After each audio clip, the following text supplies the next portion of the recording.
Kwa majina ni Matthew Mutuku, ambaye ni coach hapa Matu, na tunataka appreciate that Governors Cup imeanza hapa for I think 3rd edition, na appreciate governor because imekuwa consistent na keeping the youth active, and at least kuwaletea michezo is something that we should be able to appreciate.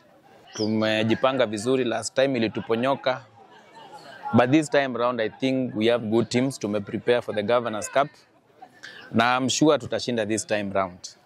Ukiangalia kama juzi kuna kijana from here alienda Spain, enda kucheza ball pale, and I think is courtesy of these events. So this event governor at least anasaidia.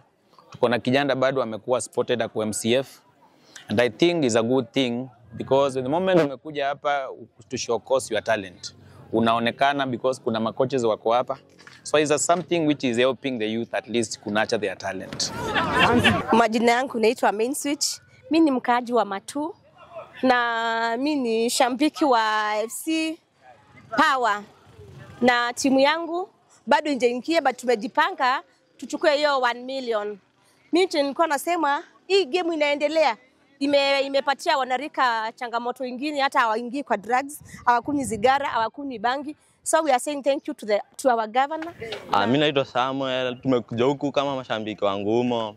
Alafu na enjoy kuwa hapa, alafu tunarudishia Wavinya shukrani kwa kutupea hii 3rd edition kama vijana.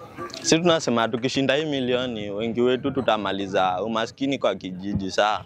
Alafu pesa zingine tutasaidia wazazi kuweka mabiashara tujinue. So mimi kitu naweza sema Wavinya tunakupea 5 tena.